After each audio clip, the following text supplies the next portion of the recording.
Thank you so much, guys. That is exactly the step-by-step process to make $1 million in your first year. I hope you guys have a good rest of the day. See you. Just kidding. That's my April Fool's joke. So I was thinking about what dumb joke I'm going to come in here with. And of course, I didn't unmute myself, which is very important. So let's start it from the top. Why don't we? Greetings and salutations. Dave Duford here. We're doing it live. It's April 1st, April Fool's Day, 2025, and you are on our Ask Me Anything live Q&A call, where you guys have the mic, at least in keyboard reference, to ask me questions and to get any answers out of me as it relates to anything selling and marketing insurance. You guys are welcome to ask me questions about marketing for insurance successfully, leads, prospecting techniques, scripts to sell, to get people on the phone, questions about which tools work well in the insurance business. Of course, shameless plug.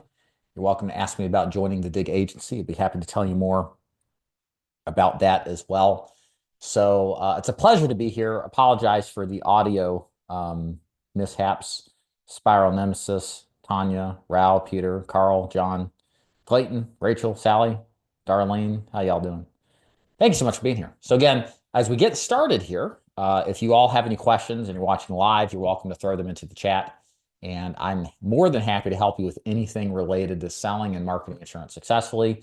Please also consider hitting the like button. That helps share this Ask Me Anything session to those of you out there or those other people out there in the YouTube's world that are thinking about or currently selling insurance and actually need some good advice and good training.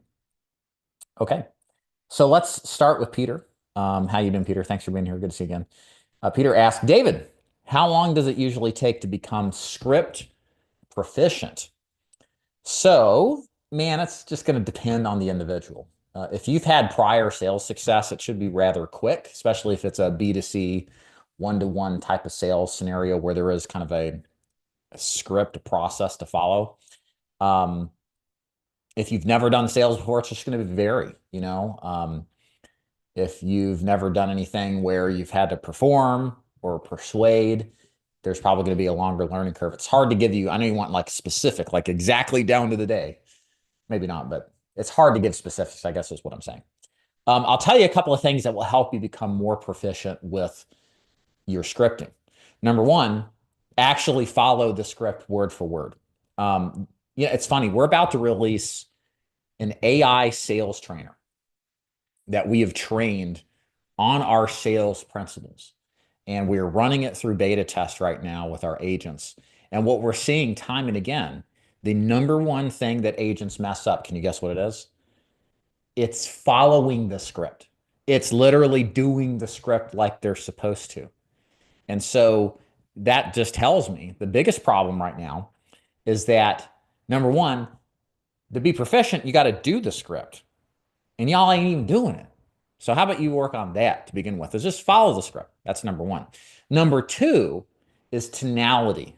It's learning how to inflect a sense of empathy into what you're saying and a level of energy.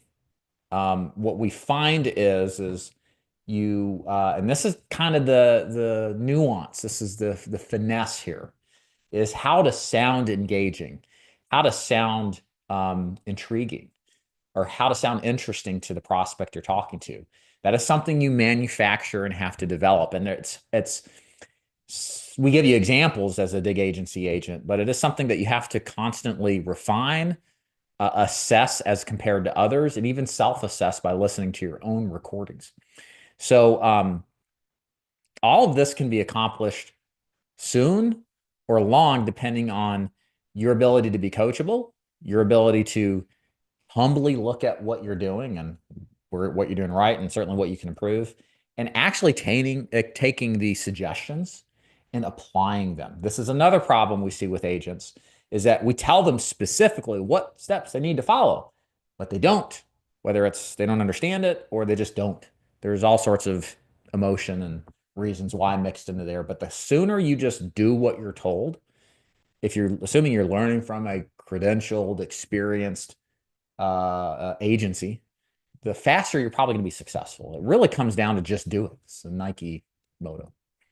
So, and to the extent that you just do it, the faster you'll get acclimated to the script. So there's my very long answer, but I think there's some good golden nuggets. Okay. Clayton, how do new agents get support while they're calling leads and run into a difficulty they need help with? You can use the, first of all, we have the script up and running the entire time. So you know where you're supposed to be, assuming you follow the script, throughout the entirety of the sales call. So there, from a sales standpoint, there's some clarity and direction on where to go to if you just follow it. From an underwriting standpoint, there's a couple of options. One, we recommend insurance toolkits. It's $35 a month. It's a great quoting and pricing tool. So if you're having troubles figuring out where the client should go from a product standpoint, then you can use that to help.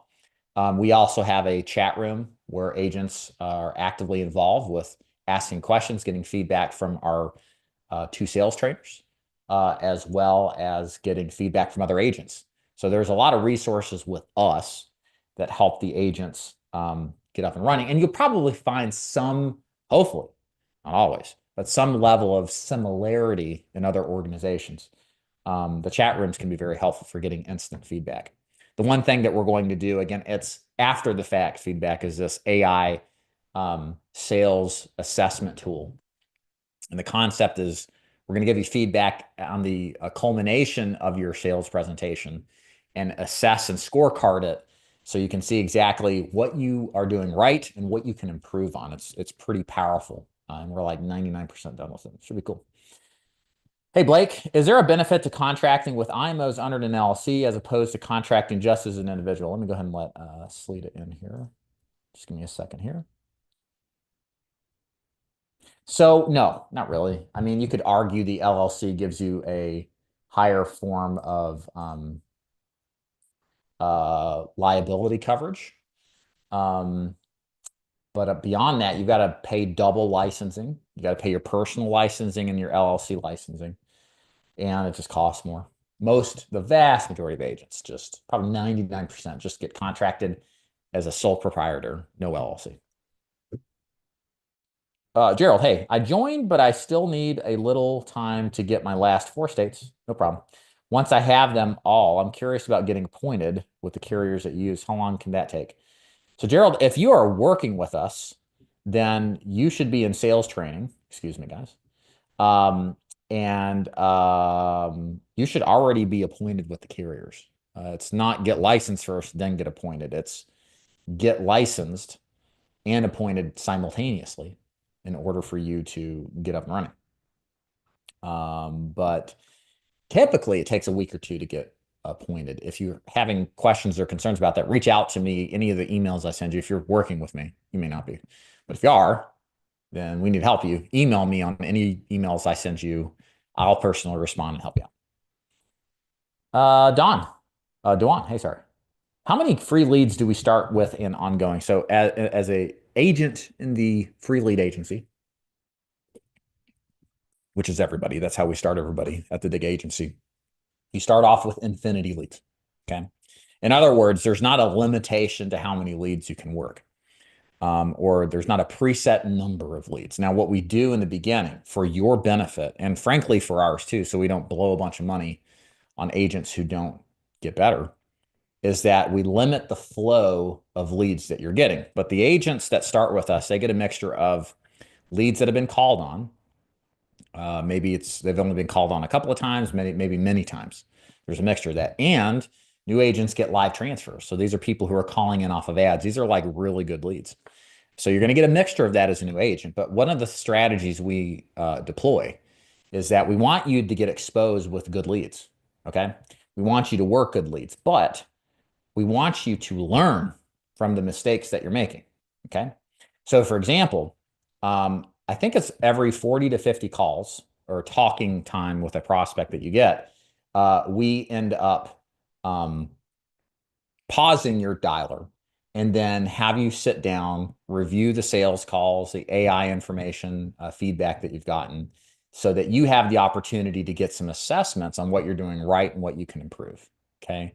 So there's a feedback loop, as we like to call it, that gives you the opportunity to get better. Because what we found is if we dump a ton of leads on you, first of all, there are agents that just aren't going to do well, and it's very expensive to us, and it costs us without a return. That's never good for the health of the business. Second of all, it's overwhelming, even for agents that have a grasp on what's going on. So as soon as the agents start getting consistency in their success, what we're going to do is give you as many leads as you want as humanly possible. Our top agents, they don't wait more than 15 to 30 seconds between conversations. There's very little wait time if you're writing business consistently. But in the beginning, because you have to learn this stuff, and the learning really happens in the beginning when you're on the phone for the first couple hundred of calls, we're going to slow that pace down to give you the opportunity to get better. Hopefully that makes sense. Good question. Thanks, Gerald. Hey, Clayton, is all sales training done on video? Yes, there's both. We have video recordings. We have sales calls that you get to listen to from top producers, and we do live training several times a week. So there's a lot of ample opportunity for on your own study, group training, and one-on-one training too. Hey, Dave, what are your thoughts on carrier releases and how that can impact a new agent? What should one be looking out for? So for the new people, a carrier release. So when you join an agency, you're getting an affiliation with an insurance carrier, which is then flows up through the agency. Okay. So the agency is responsible for you. If you write bad business and create bad debt from advances that are not covered anymore because the policy lapses, the agency co-signs that. That's why they have first right of refusal to let you move your agency carrier contracts elsewhere. The problem with that is that what if you don't have debt, or what if you've written good business, but you don't like where you're working, you want to move somewhere else? The problem in the current circumstances is that certain agencies won't allow you to move, maybe like, say, a Mutual of Omaha or American Amicable contract, just pick any carrier. They won't allow you to move that. So you otherwise have to sit out 6 months, not produce before you can move those carrier contracts over. So now why does this matter? Why is this important? Because these companies essentially hold you hostage and can potentially remove you from being in business. Now, there are good reasons not to release agents. Chief amongst them, the agent owes you money because of advanced debt or lead debt or something like that, and you want it cleared off as the agency owner before you release. That makes sense. But otherwise, if there's no debt due, my thinking and action has always been let the agent go, release them. So, and on that measure, my take on it is if you have an agency that's willing to do that and say, hey, if it works, great. If not, it's not a good fit, you can move somewhere else. Then that speaks a lot to their character and what's important to them. So all in all, I think it's important to find agencies that release, that kind of puts the money where their mouth is. The other thing too, I will say this, it's not the end of the world if you can't get releases, because there's so many different carriers in most niches that, a release is good. But if you have to pivot and write some other carriers for a short period of time, most agents can make it. I was in that position when I first started. I left a company. I had to sit out 6 months, and I had to write other companies in the meantime before I became an open a free agent after 6 months of not producing. So those are things to be concerned with. If you want to follow up with questions on that, let me know. John, I was looking forward to joining the DIG agency and realized you don't sell insurance in California. So you can join as a California licensed agent. But regardless, even if we did sell in California, you would have to pick up a number of other states anyway. And the reason we do this, just so you understand, is that California takes like 2 months to get a non-resident license. I think it's that bad right now for residents too. It's just their processing department's terrible. And I got tired of seeing agents chomping at the bit to get on the phone and sit out for weeks and months even, waiting for California to get its act together. So we pulled the requirement to have California. But the thing is, as a California licensed agent, and this goes for anybody else listening to this, you can join the DIG agency. You just won't sell in California, at least initially. We may pick it up once some of that slowdown goes away. California's a great state, higher household incomes, tons of people. It's a good demo for what we want, but it's just, we also have to go to work. My people have to go make money. So with that said, it's not really a holdup. You would have to buy additional states anyway. And you'll be in a position where, if we pick California back up, you can work it then. Okay. Let's see. Roberto. Hey, Roberto. I'm licensed agent in California and 3 other states. I just learned about the DIG agency. How do I get set up with your organization? So go to davidduford.com. I'll toss this out here. Check out the chat, davidduford.com. Watch the overview video, Roberto. That'll give you a rundown of how our agency works, who's a good fit, who isn't. And then from there, you'll see how you can proceed if you like what you hear. We'll talk about the additional licensing you need in that overview video. It's just a handful, not too many more. And probably process of getting started is about 2 to 4 weeks from the time that you apply, are accepted, get up and running, go through training, and then start to get on the phone and dial. I have started the training and it's very good. Thanks, John. My question is, besides SPLI and American, do any other companies have funeral programs, as well as how strong a USP that is in your experience? Yeah, great question, John. So we don't write SPLI anymore for a variety of reasons, but they do have a funeral concierge program, what you're talking about. American Amicable has it. American Home Life is supposed to get one. What else? I think Guarantee Trust Life has it, but we're not writing Guarantee Trust Life anymore. It's kind of a pain in the you-know-what. On a variety of reasons. But the idea behind the funeral concierge program is it's a way to sell sizzle along with the steak. The concept is simple. You buy this life insurance plan. It comes with this free program that they will help you negotiate your funeral costs lower. So we don't spend a ton of time selling it, not to the extent like Funeral Consumer Guardian Society is with a good Lincoln Heritage Agency. We just use it as another like, oh, that's cool, another add-on benefit. We do find it does help and people do appreciate it though. And it does differentiate your sell to some extent, but it's not necessarily required to be successful selling over the phone. Although I do think it's not going to do anything other than help you by using it, if that makes sense. Okay. What is the comp for this type of setup? Does the agent write business under their own NPN? So Allison, anytime that you're in a free lead organization, where the leads are provided for free, the system's provided for free, the dialer's provided for free, you're not going to own your book of business. There's very few organizations that will allow that to happen. So if you come with us, and the only way that we start agents is in the free lead program, DIG Agency owns the book of business. But we do offer now the ability to move to a broker status to where your commission levels will go up 100+% depending on your production with us. And then from there on out, on any new business that you write, you own your book of business. So there is a route to doing that, but you do have to purchase your own leads and finance your own system behind it. So yeah, it's there if you'd like it to, like to be at that point eventually. Okay. Okay, let's see what else here. How many state licenses to start? Right now, 12. We're going to work that down to 6. What are they right now? I go through them real quick. Not 100% sure if they're accurate. Texas, Florida, Missouri, Mississippi, Ohio, Michigan, Tennessee, Georgia, Oklahoma. There's 3 others I forget. Mostly southern states, I think. Did I say Florida? Florida's in the mix too. Okay. But we go over which states to get. Sorry, cat hair flying everywhere. We go over the states once you get onboarded, and then you purchase them at that point. You're welcome, John.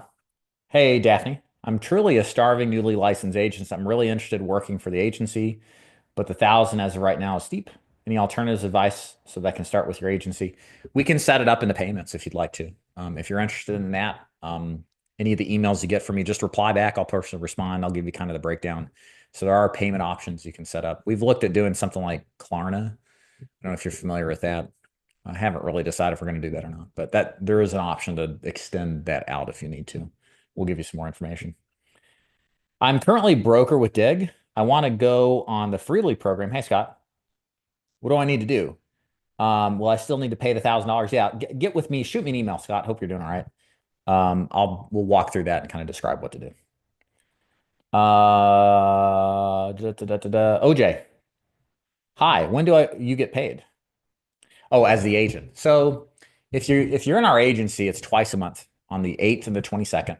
And that's based off of business that's paid us, the DIG agency, between the 1st and the 15th. Any business that pays us, you get paid on the 22nd. And any business paid on the 16th to the 30th, or the end of the month, gets paid on the 8th to you. So twice a month, if you don't work with us and you work with the agencies directly or a broker position, typically it's a little bit faster than that for some carriers. And then others that may be a little slower. Direct deposit is how we do it. How does this work? 5 policies sold, 40% commission. Our average case is 1,000 AP. So your first year commission would be $400.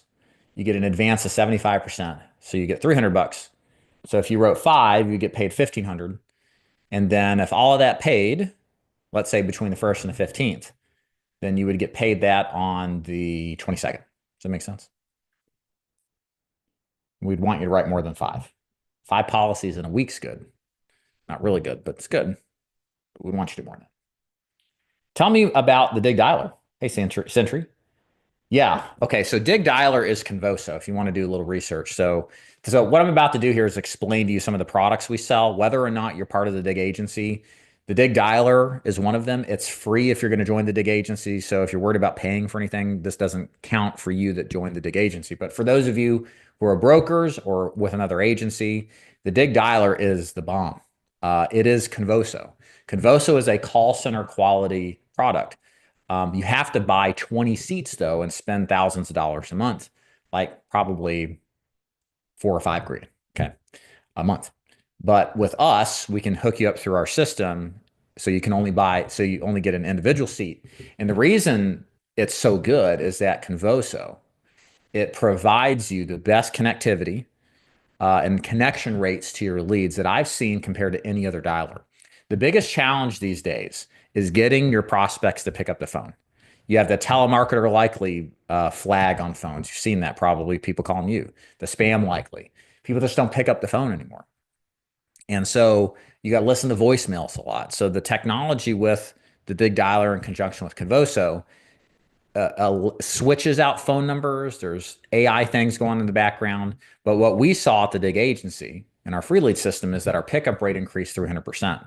And agents that would take 45 hours to write 10 or 15 policies a week now only needed 25 hours. So it reduced their time on task because they got to talk to more people and wait less between phone calls. Let me put it this way. Our best agents in our agency, like I said, they're waiting 30 seconds between phone calls most of the time. Now think about that. Some of you out there with dialers are waiting minutes between calls. That's not the case with the DIG dialer. So the DIG dialer is $425 a month. It is expensive. That includes 50 phone numbers that get rinsed and cleaned so that the spam likely stuff doesn't show up.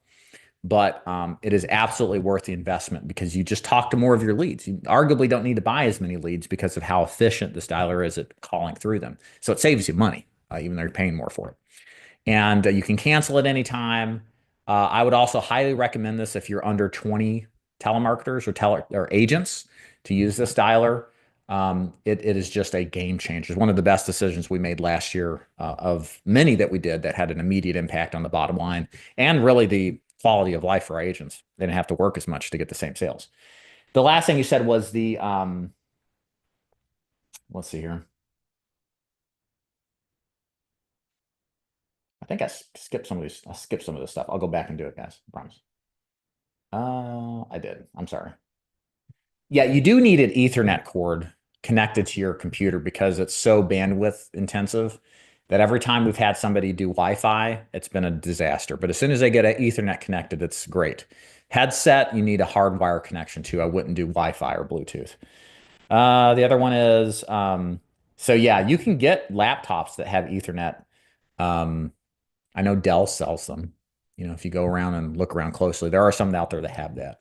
It's worth the investment. I know it's like one more thing to spend money on, but this is one of those few things that actually make a huge difference. So of course I'm thrilled to recommend it. Yeah. Okay, let me go back up here and look at some of this stuff here. Cost of joining DIG. Hey, Tanya. It's $1,000 as of today. That may change in the future. You pay after you're accepted. And you can pay it up front. We also have a program. We don't talk about it publicly because thought up of it or came up with it and haven't really updated any stuff, but you can break that $1,000 payment into multiple payments. We charge joining fee to offset our extreme expenses on leads and the systems and the staffing. Um, and it is required if you're going to join the agency. So there's some options, pay it all up front or establish over several periods of time, multiple payments. So if you're accepted and you're welcome to join, you can talk to Marty if you're like, well, can I pay this out over time? It's an option we have. How long do you typically take to get back to new licensed agents, applications, or agency? Within a couple of days, Michaela. If it's been longer than that, go to daviddufour.com/contact, let us know, or message me on school, Facebook, or email me back. And does your application process? Yeah, we used to require a Facebook or a YouTube video to like screen agents out. We don't do that anymore. I think for some it gave the creep vibes. It's like, send me this video of you and who knows who's gonna look at it. Kind of started thinking about it. I think I asked my wife about it. She was like, that's dumb. The idea was good. It's like a lot of these things. It was a good idea on paper, but then you implement it, not so much. The idea was to screen and like listen to the agent, how they sounded. Do they have a good tonality? Like, because we used to do a lot more heavier qualification of agents back in the day and be extremely selective, or not much so anymore. But we don't require that anymore. Yeah. Hey, Tanya, you're looking at something from back in the day, Alpha Leads. That's definitely probably 2 years ago we were doing that. We don't do that anymore. 750 ad spend, 400, 500 a month. Please discuss. All of this stuff is if you're a broker. The CRM, finalexpensecrm.com, it's $199 a month, designed for the final expense agent. I can go into more detail if you guys are interested. It's free if you're a free lead agent. Or I'm sorry, yes, free lead agent. And then we do have getfeleads.com. That is for anybody who wants to buy into our marketing system and then have a broker contract somewhere else, use the same team that develops our free leads. That's $2,000 up front for 90 days, and then it's $699 a month thereafter. And we do everything for you: create the ads, manage the lead campaign so you get the best price. You do nothing. You just sell. You sell, hopefully, and we do everything else for you. Again, I'm kind of making it fast description here. If you want me to describe it more, let me know. You're welcome, John. All right. I think I caught up here with everybody. Sorry, I skipped you guys' messages. Sometimes the chat just kind of throws me to the bottom and I miss everybody's. All right. Hey, John, what are the top 3 companies to write for? Yeah. For us, I would say by volume, American Amicable is number 1. That's at least 50% of our business. I would like to see it all, if at all possible. It's just a better carrier across the board. Number 2 is probably going to be Sika. We have really worked on reducing our guaranteed issue business as much as possible, but we haven't totally eliminated it. You'll hear me advocate a lot to not write guaranteed issue. It's just tough business for a lot of different reasons. It doesn't pay as well, it lapses more often. There's some problems with it. So we still have it. That's probably 15% of our business, maybe 20% at tops. And then the rest is spread out between Trinity, Mutual of Omaha, and American Home Life, depending on the niche situation. So what would you do or work on? American Amicable, Sika, and then probably, split the rest of your attention between the other 3. All right. You're welcome, Daphne. When can I see the DIG dialer to actually see it? I don't know if we have a demo set up for that yet. I think we have some kind of demo. If you go to the website, I think you can request a demo. If you can't, message me on school, the Insurance Sales Success Forum, Facebook, or my email, and I can work to get you a demo. Don't mind doing it. Hey, Andy, good afternoon. I have heard most people who need Obamacare has enrolled the plan. Is it hard to transfer these kind of clients to my agency now, or is it easy to find clients for Obamacare? I'd say it's easy. Right now, the way Obamacare, ACA, Trump Care, Biden Care, whatever you want to call it, the way it works is if you make, and you ACA people can correct me on this, I've been out of the game for a while on it, but I think it's under 400% household income. It might be 150%, it might be dependent on the state. But there's a certain metric of household income that if you're under it, you qualify for a year-round special election period, a low-income special election period. So you can switch plans based off of price or for whatever reason. And that's really the idea behind that is you can, even if somebody has a policy, you can switch them if they meet the household income requirements for the state that you're in. The problem with that is that, DOGE is, ripping apart a lot of the bureaucracy, whether you agree with it or not. And the low income subsidy that's facilitating a lot of this quote unquote free insurance, it's zero premium insurance, but technically the client doesn't have an out of pocket premium in many cases, that ends at the end of the year. And so invariably what's going to happen is that your ability to switch people out on a special election period are just going to go away. And I think it's going to change the business dramatically. But even if that's gone, there's always other opportunities. I don't know exactly what all the special election off-season opportunities are to write business, but it will change the business dramatically. I guess my point mentioning DOGE, I don't see the government keeping this on board. They might, I don't know. But we were going to do ACA in a call center format, like as a secondary call center. But with all the political stuff going on, I just said, nah. And that's inherently the problem with healthcare, health insurance and Medicare insurance is that it's a political football. Depending on who's in the administration, what party, you have a product that's ultimately at the whims of the bureaucracy and politicians. And you may have a good, stable, business-friendly environment selling those, and then sometimes you won't. And that's why I like final expense. It just doesn't have the same appeal to politicians who are looking to regulate, litigate, whatever else they do. Okay. Average weekly pay on the free leads program. I don't know, Ron. 0 to thousands. I don't know what the average income is.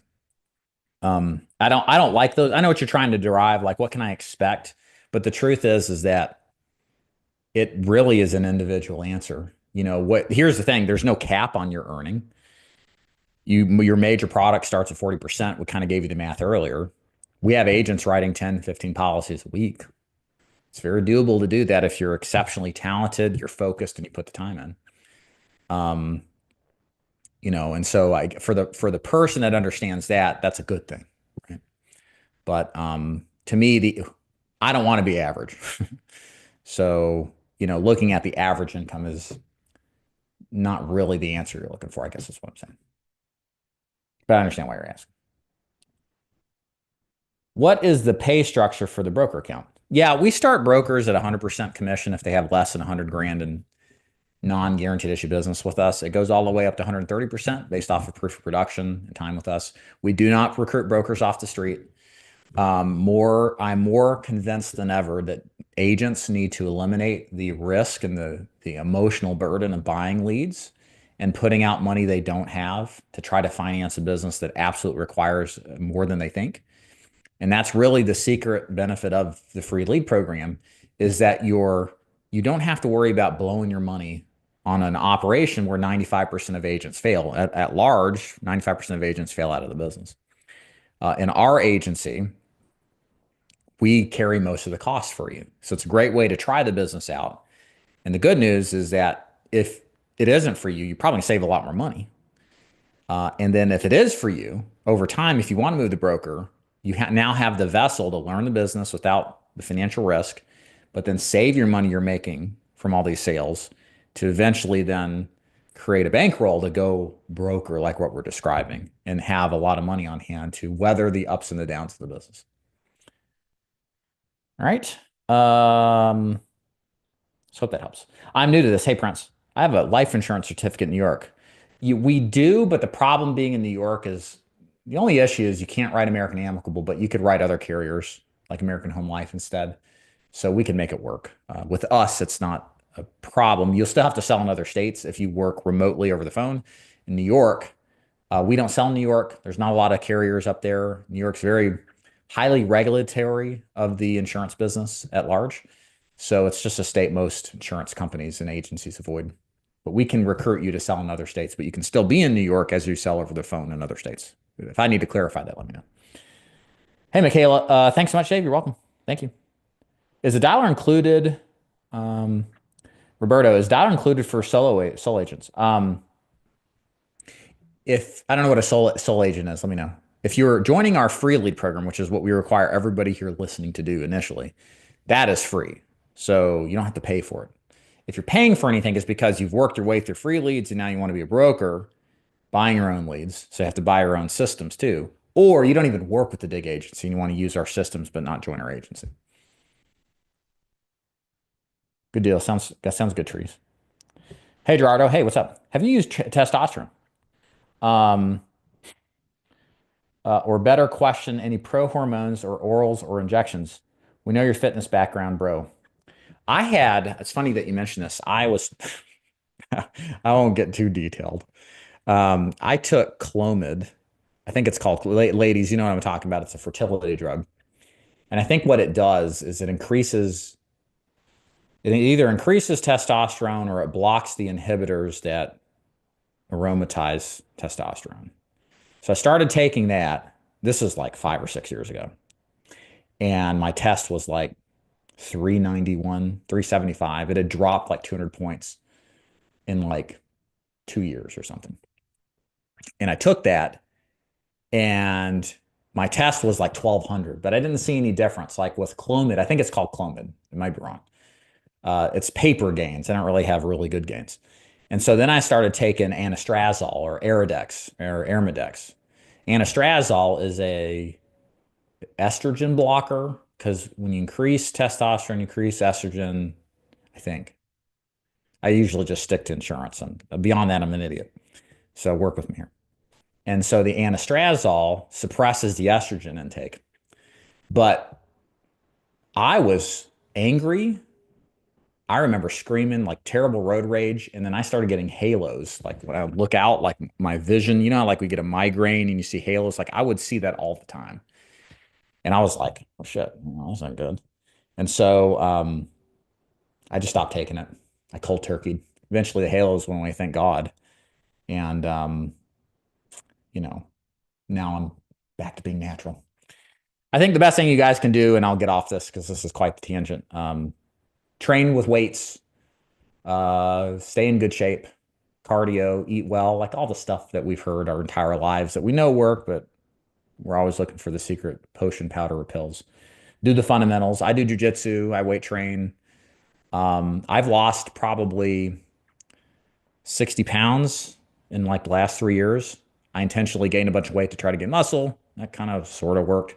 So now I'm trying to get back, lose another 20 or 30 pounds. Then I'll be happy.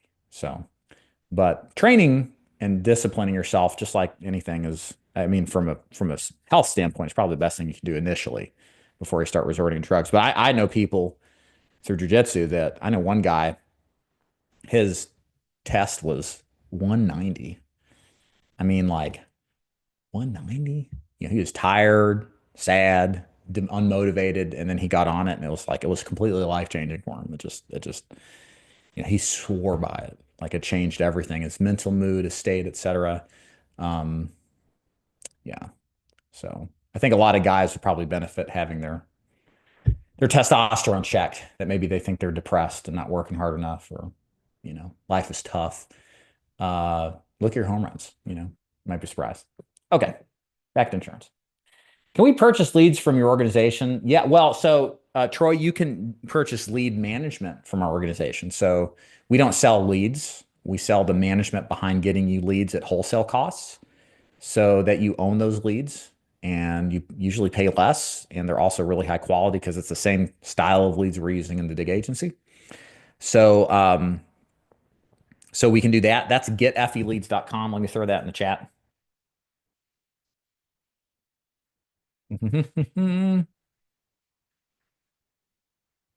So check that out, getfeleads.com. That's the lead management program. Watch the demo video or overview video to explain a little more detail, but I would go there. Okay. You're welcome, Tanya. On the broker side, what is an average cost to acquire a customer? Hey, Justin, good question. It's, obviously that's going to vary on your marketing. It's going to vary on your skill set to close. I think a good agent can do very well with a CPA or cost per sale of 250 to 350. It depends. It's going to depend. But if your average case is 1,000 and you're at, if you go through free leads for a while, eventually be at 120. So that's 1,200 AP or 1,200 in first year commission. And you pay $300 for the sale. let's say you lose 25% of your business. So that's 900 in business that doesn't lapse for first year. So you paid $300 to make 900. That's pretty good. It's 3 to 1 before operational costs in your take. But that's scalable if it's possible to do that 10, 15, 20 times a week if you're really diligent. So, but yeah, it's probably going to be a little higher as a broker, 250 to 350, somewhere in that range, depending on the age. Okay. Yeah, those, Troy, would be exclusive. They're your leads. They come through your Facebook account. So it's all through the Facebook authorization process. On the broker side, oh yeah, answer that. What about Liberty Bankers? I don't like Liberty, Ronald. Too much discrepancy on getting stuff approved. Like, one of the most important things in the final expense arena is that you have this one shot to close your clients, and it's that first call. The first call is the last call. And if you try to get your client approved and you go through this laborious process and they're declined to refer to underwriting a third to a half the time or more, that carrier, no matter how good it is on pricing or how great it sounds, sucks, because you're going to lose people because they're going to get fatigued waiting around. And so my point is, the moral of the story is your application process is critical to your success. I have really changed my perspective because, even last year we were using carriers that were way more competitive than what we're using now, but their application process was inconsistent, or even worse, their billing was terrible. Or they just didn't do a good job they had these onerous chargeback provisions. And so we've gutted our carrier lineup because of that. It's not in the interest of the agency, which downstream is not in the interest of the agent. So Liberty Bankers was one of those that we gutted because it's inconsistent on underwriting. And I don't think they did Social Security deposit billing, which is a non-negotiable. Hey, Darlene, new hire with DIG, almost finished with DIG University. Great training. Thank you. I just want to clarify, are we signed a sales trainer, or we placed directly with the sales team? You can shoot me an email. I'll get you in touch with Marty, Charmaine, or Tim, or Eds. One of those will be able to help you out. Eds is our primary trainer. Let me email me on any of the emails you get. Let me personally help you out, and I'll send you in the right direction, because I don't know exactly where you're at, and I want to let the team help you out. So just reach out to me on school, Facebook, or, like I said, reply to any emails you get from me, and I'll help you. It is advisable and or doable to sell final expense primarily and sell Medicare occasionally. Yeah, I don't have anything wrong or anything against that, Tarquin. So for you new people, final expense is a life insurance product, one call closed, but Medicare is a supplemental process, or a supplemental policy that adds additional coverage to Medicare recipients. Or you may, instead of sell Medicare supplement, sell Medicare Advantage plan, which replaces Medicare, and it's kind of its own thing. But the point is, a lot of those final expense policy holders are also Medicare recipients and could be prospects too. The problem, so the idea is sell them final expense and or a Medicare plan, right? Well, here's the problem with it. We used to encourage this from 2019 to 2023. And what I saw is, after years of training agents to do this, is that I can count on like one hand where this was successful. The reality is that going from one product to another exponentially complicates matters. It's hard enough to be good at one niche, much less multiple ones. And many times when agents would make that switch, what they didn't account for was the reduction in cash flow. Final expense pays more upfront than Medicare. And so their first year income would drop, and they would sell these Medicare plans, which pays a renewal for life in many cases. That's the appeal to them. But it would take years of building Medicare, consistently making sales and retaining the business, for that renewal income to manifest and then beat out the first year commissions from life insurance. So I saw it as a distraction, as opposed to pick the one product you're passionate about, go all in on it, and then figure out a way to leverage up your focused and intimate. It kind of sounds silly. You leverage your focus so that you can, instead of write 5 deals a week, you can write 15 or 20. I think you're probably gonna make more money that way. And it's not saying you got to do final expense. I mean, maybe it's Medicare, but do the same thing with Medicare, scale up and do more. Most people do final expense though because it pays better first year upfront money. That's the kicker. And it's really hard and distracting to try to transition to the other product without it having an impact. By the way, make sure, if you guys haven't already, sorry, nose itches, hit the like button. let YouTube know that you like this content, and that helps share it with other agents that are out there who need this kind of training. All right. Thank you, Scott. Thank you, Spirit. Yeah, that's what I've heard. Hey, Bersy. I was looking up videos about Primerica and if it was legit or not being a pyramid scheme or MLM, and then I came across your video about and saw that you're live. Okay, cool. There we go. Appreciate sharing the transition. Primerica, Primerica, arguably the life insurance element is fine. It pays out death benefits. It helps families. That's not really the argument people make from a product standpoint. It's the recruitment arm. It's the agencies and the organization's approach to recruiting people that has people angry, pissed off, calling it an MLM. My stance is this. If an agency focuses equivalently or more on recruiting other agents versus teaching you how to sell successfully, then you're probably dealing with an MLM. And that is what many people say about Primerica, WFG, not to the same extent Symmetry, sometimes, but sometimes not. Depends on who you talk to. And my advice is to avoid that if you feel that's what you're getting. The vibes you're getting is like recruit, recruit, recruit. It's probably not a good deal for you. My thinking is this. You need to learn how to sell this stuff successfully. It's probably going to take some work. But you'll develop a skill set that you'll always use the rest of your life. If you can sell a stranger a life insurance policy, they got to die to get it. Like, that's pretty cool. You can probably sell anything, you know? And the truth is, people want, and I can personally attest to this, it's easier to recruit when you actually have street cred and you do it successfully, selling successfully, I should say. So if you want to recruit, you should probably sell successfully first, because that's what's going to attract the really good agents. You don't have to bamboozle them with the whole, if you just recruit 5 people and they recruit 5 people and this 5 people, you'll have $1 bajillion in 10 days or less. To go like that.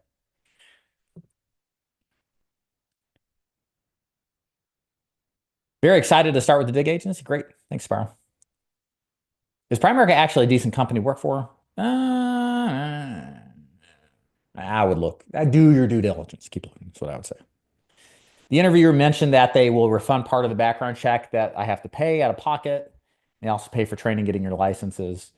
I mean, that's good, but I would go to the opportunity meeting, Bursey, but I would also spend some time, and this isn't like a shameless plug for me or what we do at the DIG Agency, but look around at other agencies, keep looking on YouTube, look at other agencies that are similar, go do, like, don't, do a mad dash towards the first company you talk to, right? It's like you got to date them and court them for a while and see if they're actually who they say they are, right?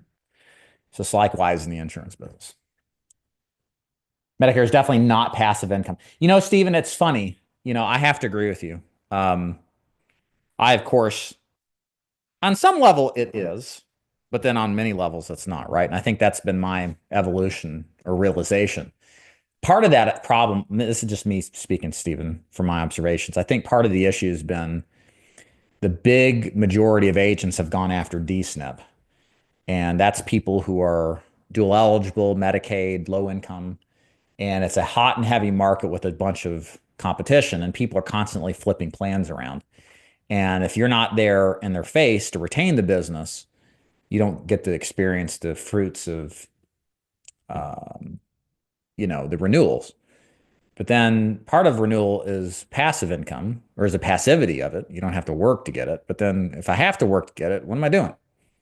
So I definitely see where you're coming from. That's kind of how I take it. I think if I were to do Medicare again, I would go after T65, probably more of a higher income client, with the hope that they wouldn't be as needy as some of the DSNP Medicaid types are. But yeah, I'm sticking with final expense. Questions, guys? If you got them, let me know. We got about 10 minutes left before we wrap it up. Hey, OJ, when joining DIG, what will you be doing in training for 3 weeks? Yeah, so it's a combination of learning the sales script, practicing it repetitively, listening to other top producers practice the script or do the script in like a real life scenario, meetings to talk about where agents are not doing well and how they need to improve. So kind of like in a group setting. In addition to that, training on carriers, underwriting, how to select the best carrier for your client, how to complete the actual applications themselves. Nothing's worse than having somebody wants to buy and you can't figure out how to submit the application, right? So there's training on that. And then just a process of repetition until you're generally comfortable. Now, whenever you do anything new, you're never going to be 100% comfortable the first time you step out, even when you prepare. Even if you're like 50 to 70% assured of yourself, that's when you should be getting on the phone. Because truly, the real learning in this business happens not as you study something, but as you do something, right? And that's why we spend a lot of time with these AI sales call analysis tools so that you can get very quick feedback on what you're doing right and what you can improve. Um, so that way you can develop your game based off of real world experience. So it can really, if you move fast, you can be sales ready in 2 weeks or less, as long as your licenses are completed and you feel generally ready. But I would caution, I say generally ready because I caution anybody that wants to be like perfectly ready or 90% ready because you never can be. And you don't want to let perfectionism get in the way of giving this a shot. Imperfect action always beats perfect non-action. So no money during training, no. Unless you count selling as actually training, which I would. So you could make money if you make some sales. Appreciate the knowledge and information. Thank you. I've liked and subscribed to the channel. Thanks, Birds. John says, "Hey Dave, you spoke earlier on carrier releases? Does an IMO have to state in their agent agreement that they don't provide releases?" No, it's weird. It's not something that they have to do. They don't have to do it at all. It's assumed based off of the carrier level that it's within the power of the upline to grant a release or not in most carrier circumstances. So in other words, there's nothing required, supposedly, to grant a release. That's why, of course, I highly encourage you out there to work with me because I have a reputation to maintain. I'm out here doing AMAs and talking to people, and there's no filter on my chat. And that's important because I get to be held accountable, right? And so one of the things I've always promised, and I have no plans of reversing, is that if you don't owe me money because of chargebacks, I will release you. And my reputation is very important to me, and making big changes is a pretty big deal. And that's one of the things that I've never not done. So in my mind, you should be releasing people, and you should work with agencies that are in the positions we are because we're held accountable in the public manner, which is always good in capitalism and in business in general versus operating in the shadows. David, have you considered looking into NEPQ? They claim they improve producers' results. No, I mean, this has been like the thing people have been talking about the last couple of years. I think with Dana Neeson in the space, she's a big advocate of it too as well. I think that's kind of drawn out a lot of interest as well. I don't know anything about it really, to be honest. I've listened to Dana's script a couple of times, so I kind of understand the cadence and how she likes to do things. But it's funny. I've been sales is sales, I think, to a certain extent, as long as it's like an art and a science. There's definitely some things that you need to say that we know what the outcome is going to be, but there's an artistic element to it that's more subjective in nature. It's kind of both and. The reason I'm bringing this up is because it's really interesting. So I had my script that we started our free lead organization off with.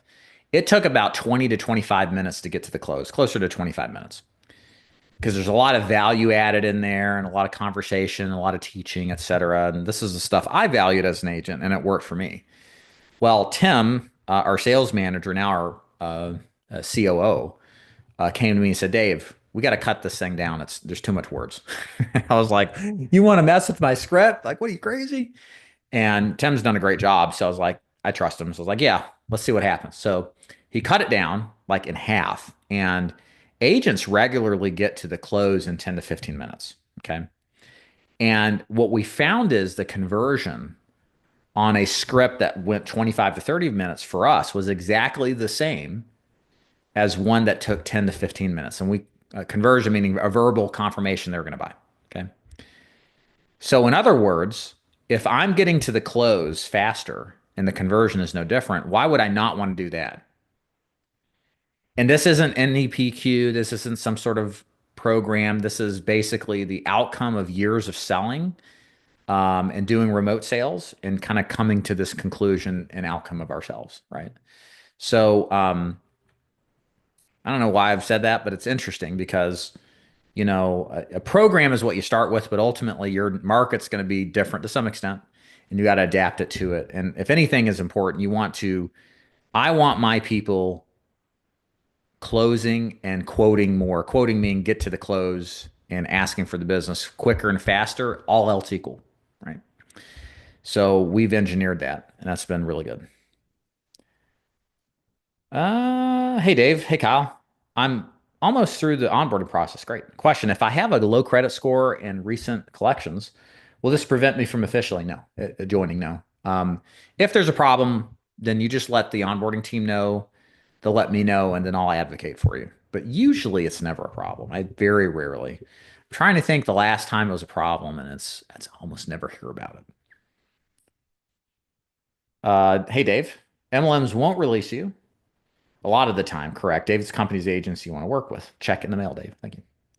Any last questions before we wrap it up? Again, some shameless plugging here now that we're wrapping up. If you're new to the DIG Agency, I'm glad to have you. Make sure you subscribe, hit that like button if you haven't.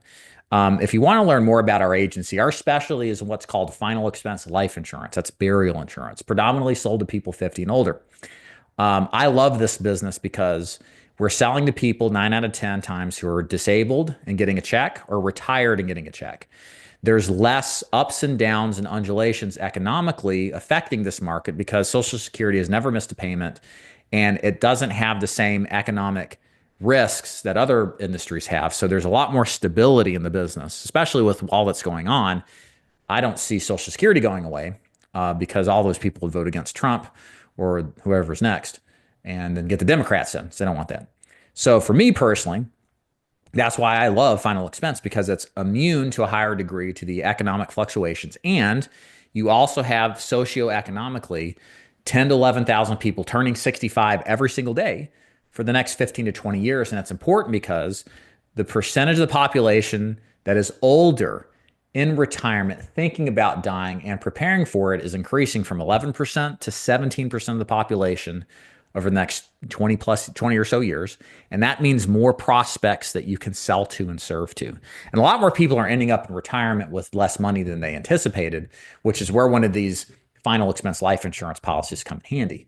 So I love the business because of that. I think there's security in the long term that a lot of other industry models don't have. Look at property and casualty right now. Like a lot of carriers are pulling out of markets. They're raising their rates with the floods, with the fires, with the tornadoes, with the hurricanes. There's a lot of tumultuousness with it. That's not the case in final expense. The other thing that's nice about final expense is that it's remote based work. You don't even have to leave your home to sell. Now you have to have a good, strong internet connection. I'd recommend a couple of monitors so you can see everything that's going on. And you got to learn how to sell. But you don't have to, like I did, go out into the field and drive 90 minutes away and see people in their homes, which sometimes can be pretty creepy. You can do it all from the comfort of your home. And the cool thing with us is that we train you to sell, not to recruit other people. We're not an MLM. And we provide leads for free. Leads are people who are expressing interest in buying. You don't have to pay for that like other organizations where you may pan out 750 to 1,000 a week. You don't have that kind of risk. So our agency is a great way to get started. Let us take the risk, try out the business without blowing a bunch of money, possibly losing it all, and to give you really the ideal scenario to be successful. So again, of course, I own the business, so I'm very enthused about it. And if you want to find out more about it, again, I'll throw it in the chat. DavidDufour.com is where you want to go to learn more about the agency. Watch the overview video. That's on the top of the page. That'll explain everything in excruciating detail. I like to tell everything up front, the good, bad, and the ugly. So there's no confusion when you join. Like, I don't know if we're going to do that or this was going to be there. Like, we try to get it all up out in front. So there's no confusion. You're totally confident if you're going to join that this is the best fit for you. So that video helps answer questions. We also do a live Q&A like this specifically for joining if you have questions that Marty hosts. So you'll see how to join that. What's your email address? You can go to daviddufour.com/contact, print, send me a message here. daviddufour.com, click the contact button at the top and send a message here. Thank you, Daphne. First week out solo, feel like I'm struggling once I get the DM to the DM, the direct mail. Okay, yeah. Perfect. Yeah, so hey, Devontae, we're at 40%, but we're free leads and it's remote, so it's a little bit different. If you want to learn more, daviddufour.com, or rewind this video after it's done and watch it. It should help. But keep knocking on the doors, man. There's business out there for sure. Cool. All right. Thank you guys for watching. We'll be back next week. We're going to do our AMAs on Mondays at lunchtime going forward Eastern Standard Time. So we'll see you then. Thank you so much for being with me live, and y'all take care.